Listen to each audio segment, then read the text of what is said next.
Jeltzaleen ekitaldi jendetsua gaur Getxon egin dena, eta bertaratutako guztiei eta gizarte osoari zuzendu zaie Andoni Ortuzar, Eusko Buru Batzarreko presidentea. Guztion lana eta esfortzua beharrezkoak izan dira. Eusko Alderdi Jeltzaleak ez dauka formula magikorik ez. Hemen beti jakin izan dugu bizimodua ateratzeko lan egin behar zela. Esfortzua egin behar dela. Inork ez du ezer musutruk ematen. Ez izan konfidantzarik denon doan emango dutela, esaten dutenekin, ez konfidantzarik ez. Hauteskunde hauetan jokoan dagoena ez da zerua konkistatzea, gainera gaur zerua nahiko estalita dago.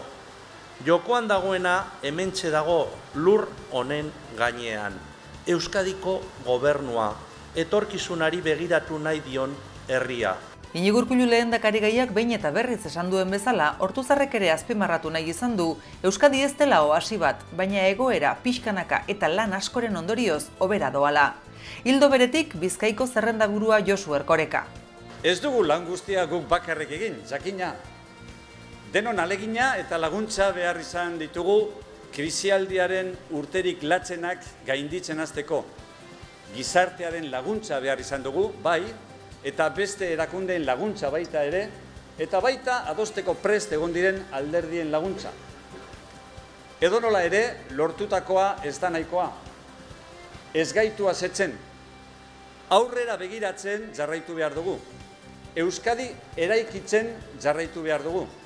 Itxaso Atutxa Bizkai Buru Batzarreko presidenteak Idoia Mendiak esandakoen aurrean lotxa sentitzen duela esan du, eta euskararen alde gogotsu mintzatu da.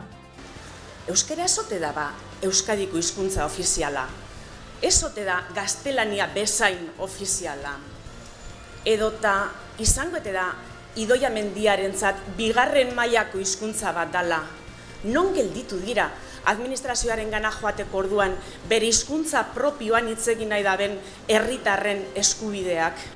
Kanpainaren erdia eginik, Getxon Eusko Alderdi Jeltzaleak erakutsi du indartsu eta ilusioz jarraitzen dutela, etenik gabe mezua zabalduz.